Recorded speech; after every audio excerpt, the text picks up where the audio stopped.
BRS senior నేత రాజ్యసభ సభ్యుడు జోగినపల్లి సంతోష్ కుమార్ పై police case నమోదైంది. హైదరాబాద్ బంజారాహిల్స్ రోడ్ నంబర్ 14లో భూమి కబ్జాకు యత్నిస్తున్నారంటూ సంతోష్ పై కంప్లైంట్ వచ్చింది. నవయుగ కంపెనీ ప్రతినిధి చింతా మాధవ్ ఇచ్చిన ఫిర్యాదుతో సంతోష్ తో పాటు లింగారెడ్డి, శ్రీధర్ పై పోలీసులు కేసు నమోదు చేశారు. సర్వే నంబర్ 129/54లో 1350 గజాల స్థలాన్ని నవయుగ సంస్థ కొనుగోలు చేసింది. అయితే నకిలీ డాక్యుమెంట్లు క్రియేట్ చేసి ఆ భూమిని కబ్జా చేసేందుకు ప్రయత్నాలు చేస్తున్నారని ఈ నెల 21న కంపెనీ ప్రతినిధులు పోలీసులకు కంప్లైంట్ చేశారు.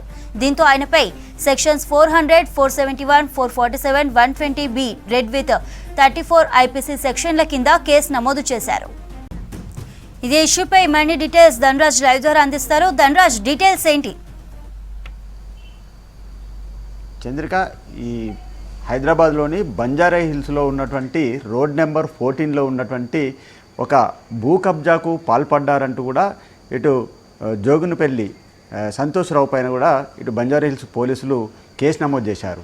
అయితే ఈ చింతా మాధవ్ అదేవిధంగా ఎన్ఈసిఎల్ సంబంధించి అంటే నవయుగ ఇంజనీరింగ్ కంపెనీకి సంబంధించినటువంటి ప్రతినిధులు ఇచ్చినటువంటి ఫిర్యాదు మేరకు బంజారాహిల్స్ పోలీసులు పలు సెక్షన్ల కింద కూడా జోగినపల్లి సంతోష్ రావు పైన కేసులు నమోదు చేశారు. ఇందులో చూసినట్లయితే ప్రధానంగా భూ కబ్జాకు సంబంధించినటువంటి విషయం పైన కూడా ఎఫ్ఐఆర్ నమోదు చేయడం జరిగింది. 420, 468తో పాటుగాను 471, 447, 120 రెడ్ విత్ సంబంధించినటువంటి 341 ఐపీసీ సెక్షన్ల కింద కూడా బంజారాహిల్స్ పోలీసులు కేసు నమోదు చేసి దర్యాప్తు చేస్తున్నారు.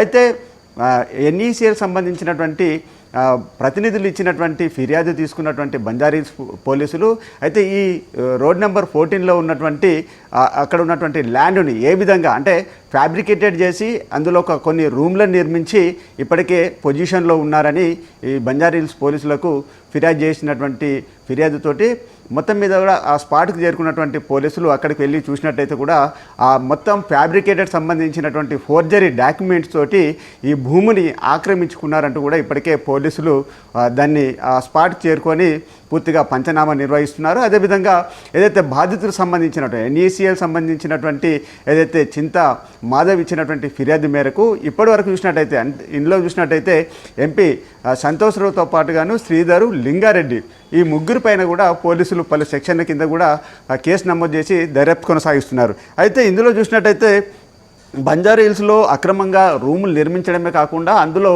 పెద్ద ఎత్తున ప్రహారీ గోడ నిర్మించడము, పూర్తిగా ఆక్రమణకు పాల్పడము, తప్పుడు సంబంధించినటువంటి ఫోర్జరీ సంబంధించిన డాక్యుమెంట్లతోటి ఈ భూమికి ఆక్యుపై చేసుకున్నారనే వ్యవహారం పైననే ఇటు ఫిర్యాదుదారుడు ఇచ్చినటువంటి ఫిర్యాదు మేరకు పలు సెక్షన్లను ఇప్పటికే నమోదు చేశారు. అయితే ఈ వివాదం గతం సంబంధించి చూసినట్టయితే కోర్టులో ఉన్నది. అయినప్పటికీ కూడా కోర్టు రిఫర్ ఆధారంగా కూడా బాధితుడు ఆ ఫిర్యాదును ఇటు బంజారాహిల్స్ పోలీసులకు ఇచ్చినటువంటి క్రమంలోనే పూర్తిగా దానిపైన ఎవిడెన్స్ అంటే ఏవైతే ఫోర్జరీ డాక్యుమెంట్స్ అదేవిధంగా ఫ్యాబ్రికేటెడ్ సంబంధించినటువంటి వ్యవహారాలలో ట్యాంపరింగ్ ఏ విధంగా చేశారనే విషయాలపైన పూర్తిగా దర్యాప్తు కొనసాగిస్తున్నారు. ఇప్పటికీ జోగినపల్లి సంతోష్ రావుతో పాటుగాను ఇందులో ఉన్నటువంటి లింగారెడ్డి, శ్రీధర్లపైన పలు సెక్షన్ల కింద కూడా ఇప్పటికే కేసులు నమోదయ్యాయి. ఇక దర్యాప్తు సంబంధించినటువంటి ఎవిడెన్స్లను అన్నింటినీ ఆధారంగా చేసుకొని ఏదైతే బంజారాహిల్స్ రోడ్ నెంబర్లో 14లో ఉన్నటువంటి భూమికి సంబంధించిన వివరాలను చూసినట్టయితే కూడా మనకు ఈ సర్వే నెంబర్లో ఉన్నటువంటి 129/54లో ఉన్నటువంటి ల్యాండ్లో